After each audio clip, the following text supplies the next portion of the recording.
Olá pessoal, eu sou o Pedro Brandão, professor de língua portuguesa formado pela PUC do Rio de Janeiro. Começa agora mais uma videoaula do nosso canal Português Papo Cabeça. Em primeiro lugar, inscreva-se no nosso canal para não perder nenhuma das nossas próximas videoaulas e ative o sininho para receber todas as notificações. Essa aula é especial da Copa do Mundo. Ela está sendo postada na quarta-feira, dia 23 de novembro. Amanhã, o Brasil estreia na Copa do Mundo do Catar.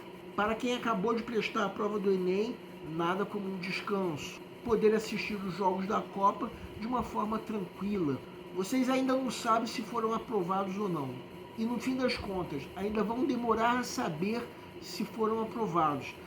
Só em janeiro. E se o Brasil for campeão, será que isso vai interferir na notícia de aprovação ou não na prova do Enem?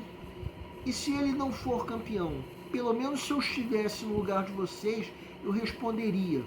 Independente de o Brasil ser ou não campeão, se eu for aprovado, vai ser motivo de alegria, e se eu não for aprovado, vai ser motivo de tristeza.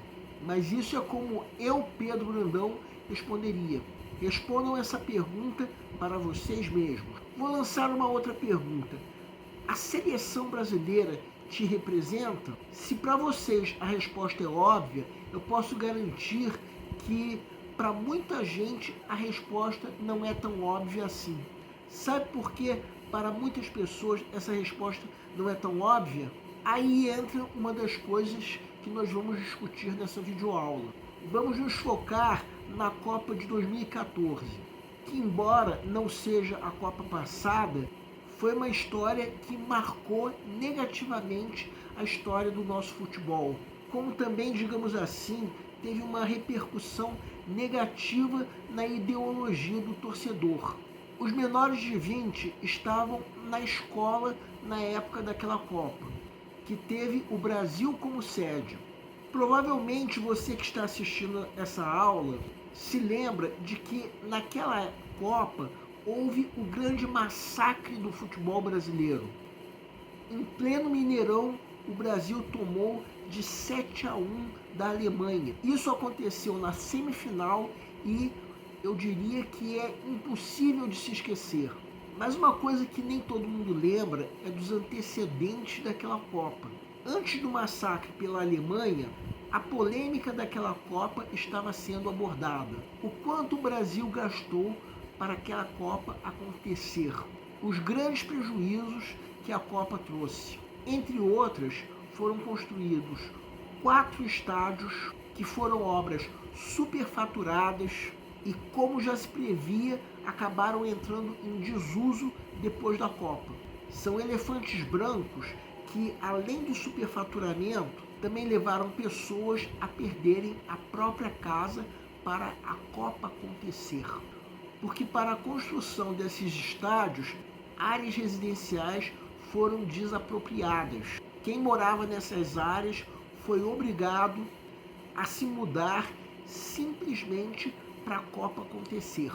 Gastaram-se então rios de dinheiro com a Copa do Mundo de 2014. O Brasil gastou, e às vésperas do jogo de estreia contra a Croácia, o Brasil estava mais ou menos como está hoje. Hospitais mal equipados, professores e médicos mal pagos, grande parte das escolas públicas oferecendo um ensino deficitário, transportes públicos de má qualidade, entre outras coisas. A lista é tão grande que nem valeria a pena eu falar de tudo. Esse volume de deficiências fez com que muitos brasileiros pensassem até que ponto estava fazendo sentido o país ter gastado o enorme montante de 15 bilhões de dólares com Copa do Mundo, mais do que Alemanha e África do Sul somadas. E o povo como um todo estava atravessado com os gastos com a Copa. Sim, porque era um povo que não vivia de assistir futebol, nem tampouco de torcer pela seleção.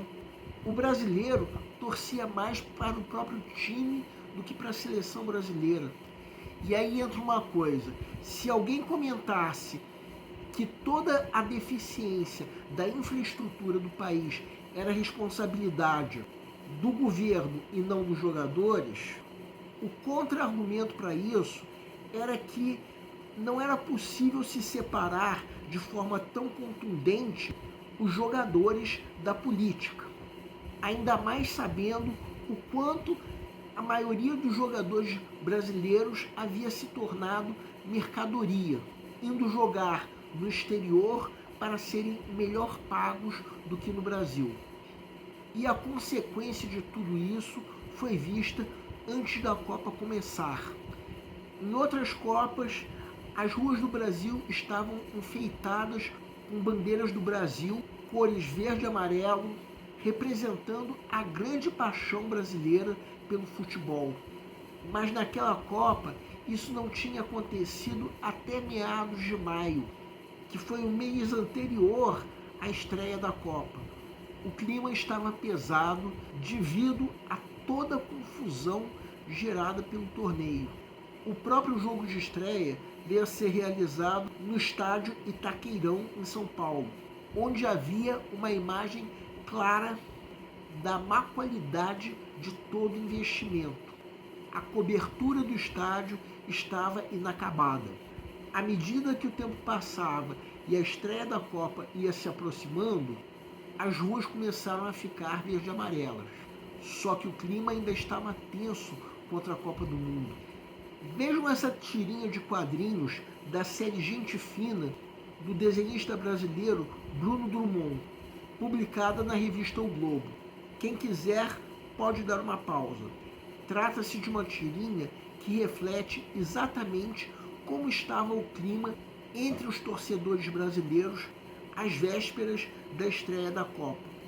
Havia uma torcida dupla, os torcedores contra e os torcedores a favor da seleção brasileira. Em particular, eu, Pedro Brandão, tinha a sensação de que a torcida contra era a maioria. Essa outra tirinha é outra que reflete como estava o clima em relação à Copa. Quem quiser pode dar uma pausa. Será que o IDH do Brasil é menos importante do que em que lugar o Brasil fica na Copa? Essa outra charge foi publicada na Folha de São Paulo. Quem quiser pode dar uma pausa. Como nós dissemos, o Itaquerão estava com a cobertura inacabada. E essa outra charge está ligada a um outro aspecto do quanto a preparação do Brasil para ser sede da Copa estava improvisada. E essa outra charge reflete mais ou menos como o torcedor se sentia. Bem, por essas charges que nós acabamos de ver, podemos imaginar como o torcedor, de um modo geral, estava se sentindo em relação à Copa do Mundo às vésperas da estreia. Era um fato notório, duas torcidas, uma contra e outra a favor da seleção brasileira. E a torcida contra parecia ser a politicamente correta, já que o volume de falcatruas ligadas à Copa era facilmente perceptível. Era um ano que na metade haveria a Copa do Mundo e no final as eleições presidenciais. Um assunto muito discutido na época seria se o resultado da Copa influenciaria nas eleições, em especial naquele ano em que o Brasil era a sede da Copa. O jornal Folha de São Paulo, desde antes daquela época até hoje em dia, publica aos sábados uma coluna intitulada Tendências Debates, em que um tema é posto em discussão, de modo que um artigo responde a favor, enquanto outro artigo responde contra. E no sábado 21 de junho daquele ano, a questão que foi lançada foi se o desempenho da seleção influenciaria o resultado da eleição. Então nós aqui do canal convidamos vocês a lerem o material didático que pode ser acessado clicando-se no link que se encontra disponível na descrição da videoaula. Para quem quiser conferir, o texto 1 é a pergunta a ser debatida. O texto 2 era o artigo que respondia sim, enquanto que o texto 2 era o artigo que respondia não. Agora vamos supor que você já leu o material didático. Qualquer semelhança com a redação que vocês fizeram no Enem não será mera coincidência. Afinal de contas, tal como a redação, os dois artigos são textos dissertativos, ou seja, que defendem um ponto de vista. Provavelmente vocês comentarão: mas professor, a estrutura da redação não é aquela introdução, desenvolvimento e conclusão? Bem, na verdade, a redação do Enem precisa obedecer a essa estrutura, mas outros textos dissertativos não necessariamente. Aguardem que mais adiante nessa videoaula nós vamos retomar o comentário sobre isso. O que eu disse é que entre a redação do Enem e esses textos existe uma semelhança. Um texto dissertativo não necessariamente precisa obedecer àquela estrutura introdução, desenvolvimento e conclusão, que a redação do Enem exige. Bem, até agora o que nós mais falamos foi sobre os antecedentes à Copa de 2014. Fica claro que todas aquelas charges e tirinhas que nós vimos foram publicadas antes do 7-1 que o Brasil tomou da Alemanha. Uma pequena informação: na época em que o jornal Folha de São Paulo publicou esse debate, o Brasil já tinha jogado 2 jogos. No primeiro, venceu a Croácia por 3-1. No segundo, empatou com o México em 0-0. O resultado do primeiro jogo foi duvidoso.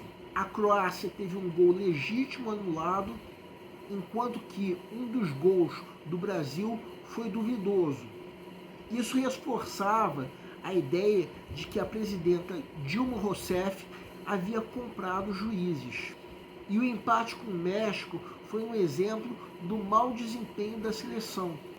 O goleiro mexicano foi o grande destaque daquele jogo, fazendo belas defesas e mostrando o quanto a seleção brasileira estava deixando a desejar. Só que o mau desempenho da seleção brasileira viria a se confirmar um pouquinho mais tarde. Primeiro com o 7-1 tomado da Alemanha, depois com o 3-0 tomado da Holanda. Então agora nós vamos fazer uma análise dos dois textos que discutiam aquela questão que foi colocada ainda durante a fase classificatória da Copa de 2014.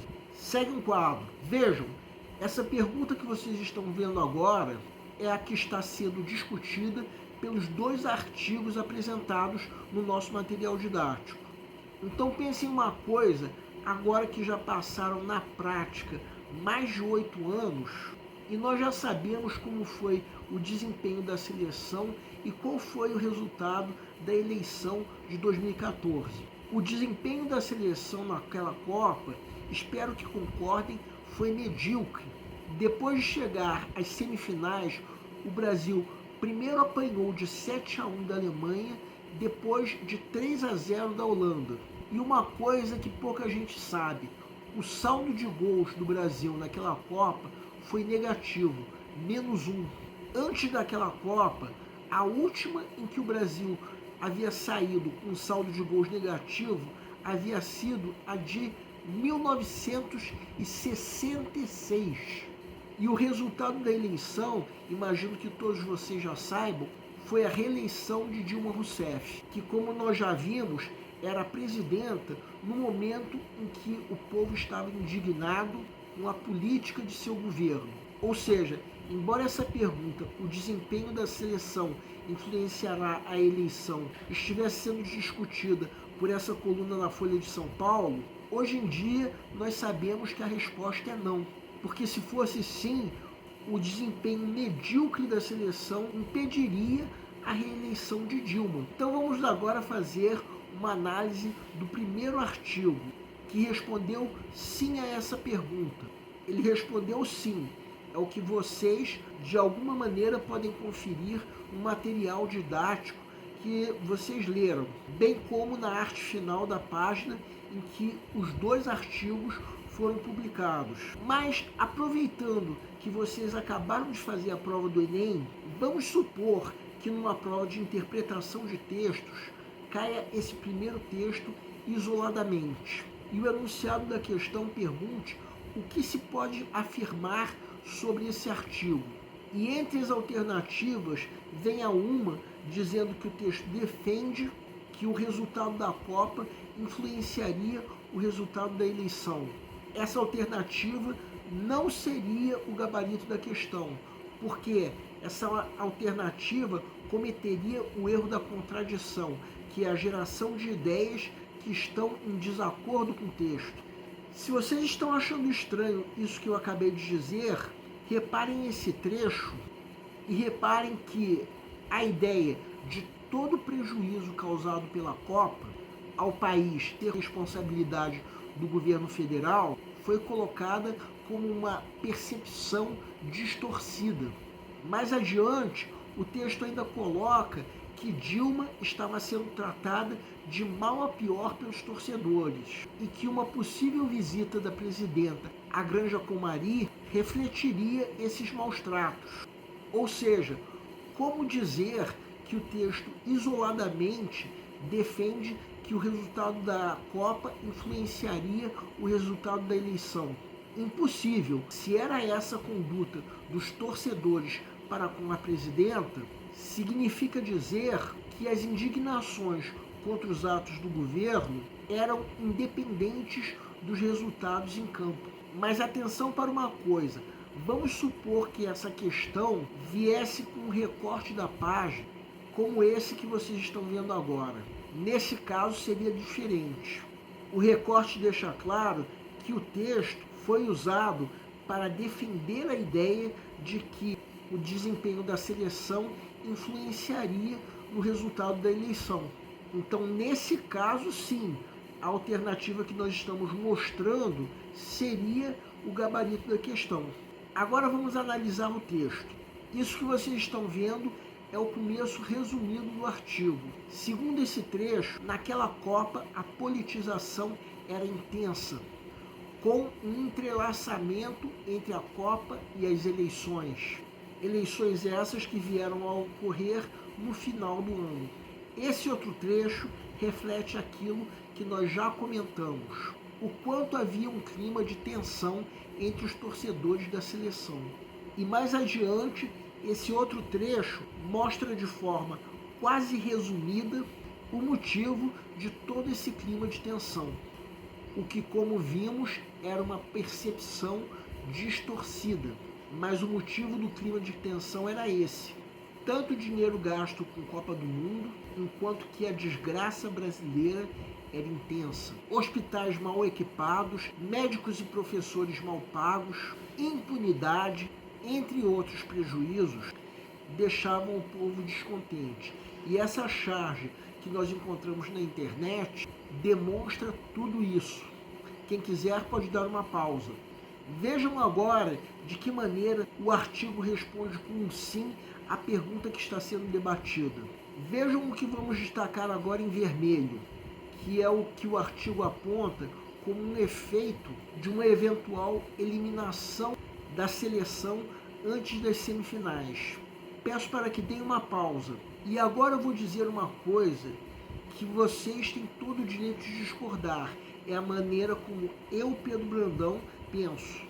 O que acabou acontecendo no futebol foi muito pior do que isso que o artigo está chamando de uma eventual eliminação prematura.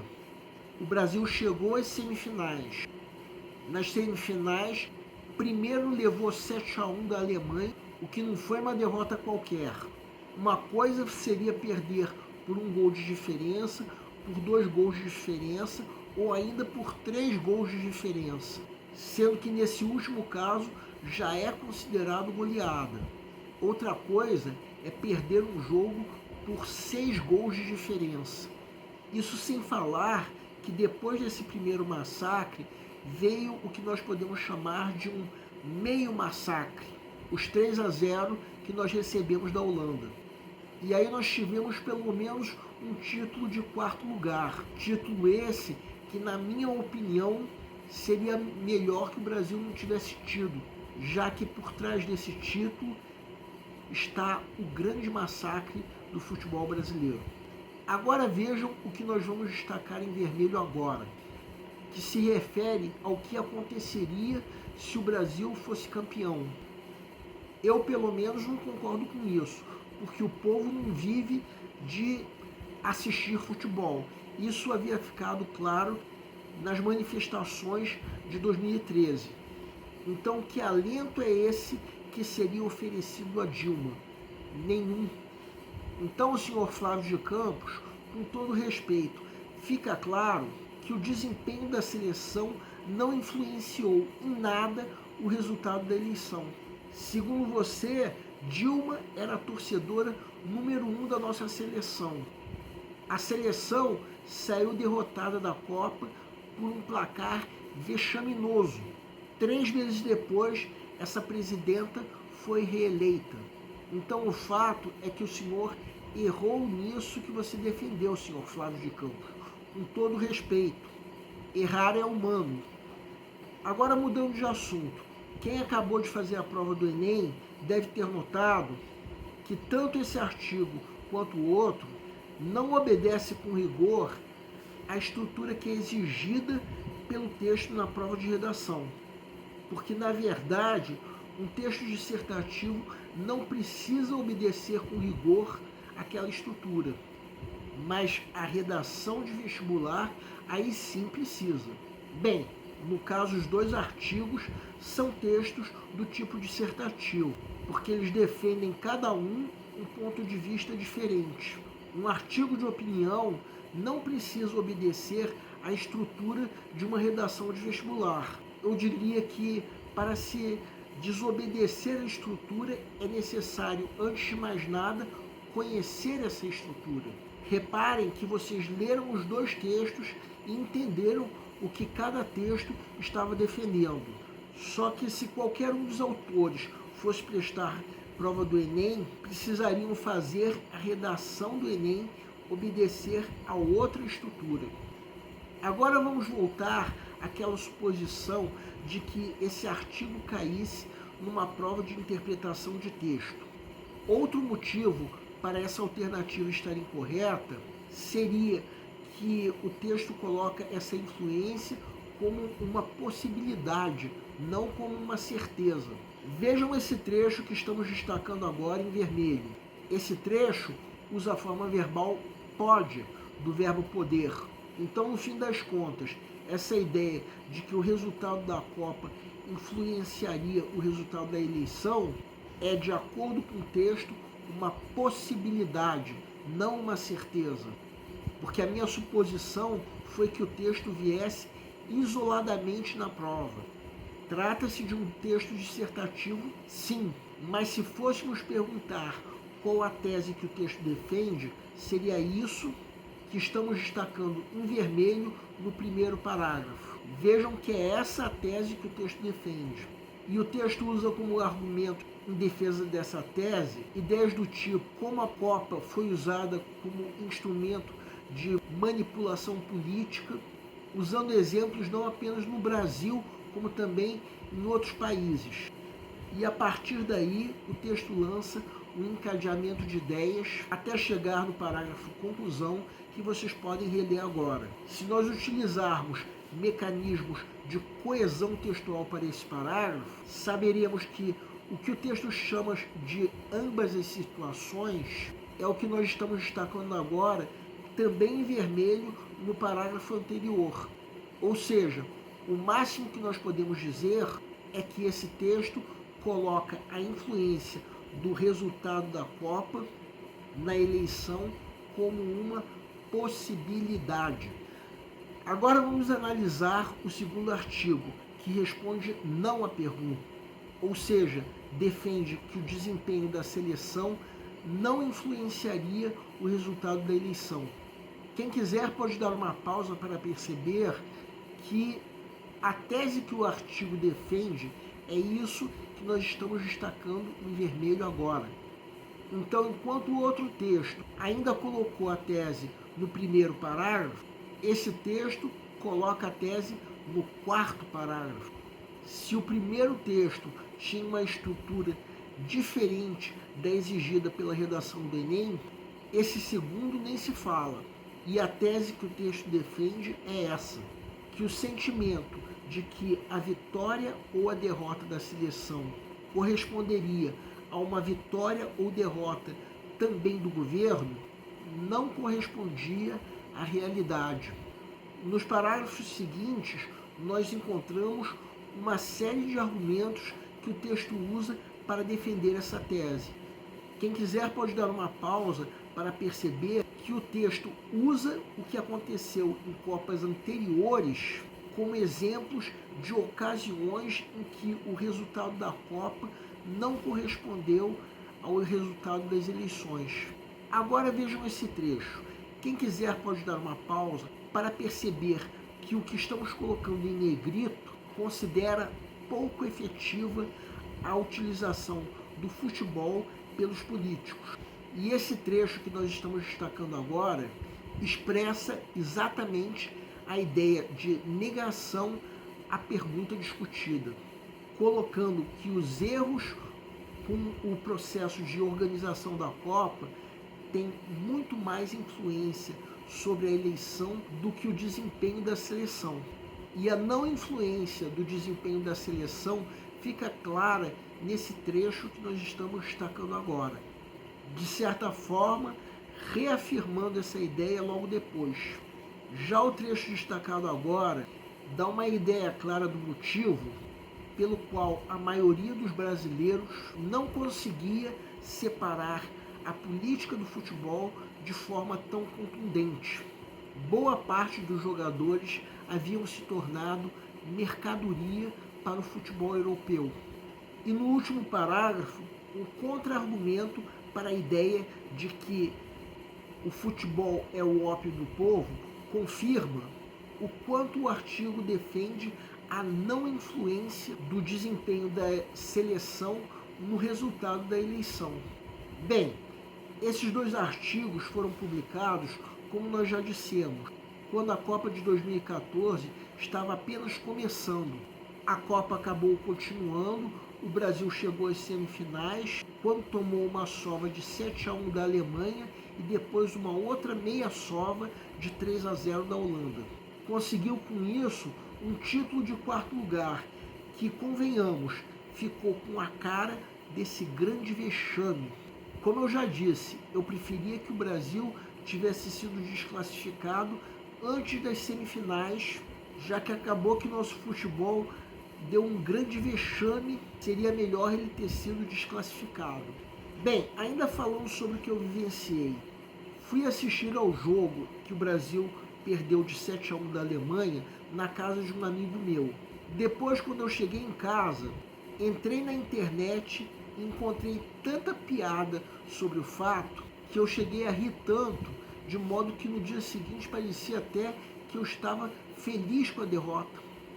Vamos então agora ver uma seleção dessas piadas que foram inventadas sobre o 7-1. Algumas delas, acreditem se quiser, foram feitas menos de 24 horas depois do jogo. Segue o quadro.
Por aí vocês podem ver que os internautas não perdoaram mesmo.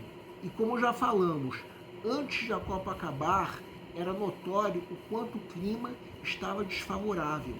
Pela primeira vez, há um mês do início da Copa, as ruas do Brasil não estavam embandeiradas como em outras Copas. E o motivo disso era o volume de falcatruas que estava ligado à Copa. Como nós já dissemos, o Brasil havia investido 15 bilhões de dólares na Copa do Mundo, mais do que Alemanha e África do Sul somadas. E curioso que a Copa seguinte, que foi na Rússia, investiu pouco menos do que o Brasil, em torno de 11,6 bilhões de dólares, ou seja, também mais do que Alemanha e África do Sul somadas. Então esse foi um dos grandes motivos do clima de tensão antes da estreia da Copa de 2014 no Brasil. Então vou acrescentar uma coisa que muitos de vocês já sabem. O Catar investiu 220 bilhões de dólares em Copa do Mundo. Esse número faz a Copa do Catar ser a mais cara até hoje, superando inclusive a Copa no Brasil, já que o Brasil gastou aproximadamente 6,81% desse valor. Quando se disse que o Brasil investiu mais do que Alemanha e África do Sul somadas, muita gente deve ter pensado que o tamanho do Brasil era uma explicação para isso. Só que o Brasil investiu muito menos do que o Catar. Um país que, para quem não sabe, é menor do que o estado de Sergipe, que é o menor estado do Brasil. E aí entra a tirinha que foi publicada na coluna Gente Fina do jornal O Globo, logo depois da derrota do Brasil. Segue o quadro. Bem, quem quiser pode dar uma pausa. Vocês devem concordar que essa tirinha reflete tudo aquilo que nós já dissemos. Reparem que a FIFA é a campeã de todas as Copas. A FIFA leva os países sedes a realizarem gastos faraônicos, deixando elefantes brancos como um legado negativo. E depois do vexaminoso título de 4º lugar do Brasil, que para muita gente mostrou a cara do país, 3 meses se passaram até que Dilma Rousseff, a presidenta do governo, responsável por toda a lambança de dinheiro ocorrida a pretexto da Copa, foi reeleita. Com isso, aqueles que achavam que se o Brasil fosse campeão, o governo Dilma sairia fortalecido, ficaram sem palavras. Porque será que o grande vexame do nosso futebol enfraqueceu o governo Dilma? Se sim, isso foi uma cosquinha que não impediu a reeleição. Eu conheci brasileiros que estavam dizendo que iriam torcer contra o Brasil somente naquela Copa por motivações políticas, do tipo contribuir com a derrota de Dilma na eleição. Será que eu preciso dizer alguma coisa sobre isso? Estávamos falando até agora da Copa de 2014. Agora vamos ver o que sucedeu à derrota naquela Copa e à derrota das eleições, através de algumas capas de revistas que foram publicadas nos anos seguintes. Segue o quadro. Vejam essa capa da revista Carta Capital, publicada no dia 20 de maio de 2015, ou seja, já durante o governo Dilma reeleito. Dizer que o futebol brasileiro vai mal podia até estar associado ao 7-1, mas o principal foco da reportagem de capa era o esquema de corrupção que envolvia a CBF. Naquela época, a dívida dos grandes clubes de futebol somavam mais de 6 bilhões de reais, enquanto que a CBF atuava como uma empresa privada e ainda deixava de prestar contas. Vejam agora essa capa da revista Isto É, publicada no dia 25 de maio de 2018, ou seja, pouco antes de começar a Copa passada. Nessa capa, os dizeres continuam refletindo como estava a torcida para a seleção brasileira. ainda estava desanimada, mais ou menos como na Copa anterior. E os motivos principais já aparecem escritos na capa. Quem quiser pode dar uma pausa. Agora vejam essa capa da revista Carta Capital, que foi publicada, como vocês podem perceber, durante a pandemia da Covid. Na época, enquanto o Brasil estava em alta dos casos de Covid, o país estava sendo escolhido para sediar a Copa América. Essa capa dá a entender que a seleção brasileira estava favorecendo a propagação do vírus, mas o fato é que os próprios jogadores na época emitiram uma nota em repúdio à referida escolha. Bem, e agora chegou a Copa do Catar. Não sabemos se teremos uma torcida muito presente. Na época em que essa aula foi editada, a impressão que eu tinha é que a torcida estava apoiando o Brasil. Pelo menos era o que eu sentia quando eu via alguns jovens trocando figurinhas em eventos. Convém lembrar que se o Brasil for campeão, não quer dizer que o Brasil vai estar ganhando qualquer coisa. Futebol não tem nada a ver com política, isso nós já conseguimos mostrar nessa videoaula. Assim como há coisas muito mais importantes para o nosso povo esse que não vive de assistir futebol. Mas não se esqueçam também que o nosso futebol sempre foi um dos grandes símbolos do país. Quem sabe nós não conseguimos a 6ª estrela na nossa camisa.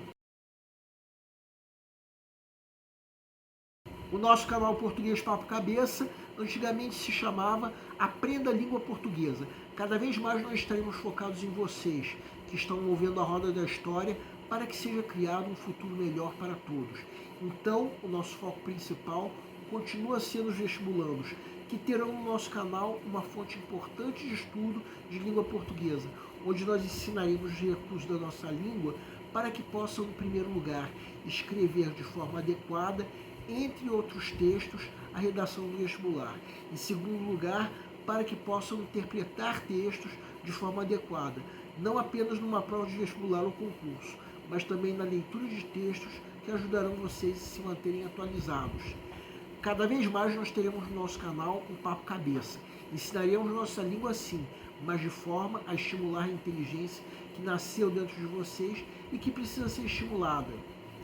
E a missão do nosso canal é melhorar cada vez mais. Então vocês podem usar tanto o nosso e-mail quanto a nossa fanpage do Facebook para fazerem qualquer comentário, elogio, crítica ou ainda reclamação sobre as nossas videoaulas. E vocês também podem usar tanto o nosso e-mail quanto a nossa fanpage para pedirem para esclarecer qualquer dúvida que vocês tenham sobre a matéria. E nós agradecemos a todos vocês que estão assistindo nossas videoaulas, em especial nos agradecemos a todos vocês que estão compartilhando nossas videoaulas com outras pessoas. Muito obrigado porque vocês estão ajudando o nosso canal a ser feito. Pedimos ainda que deixem um like. Muito obrigado e aguardem nossa próxima aula.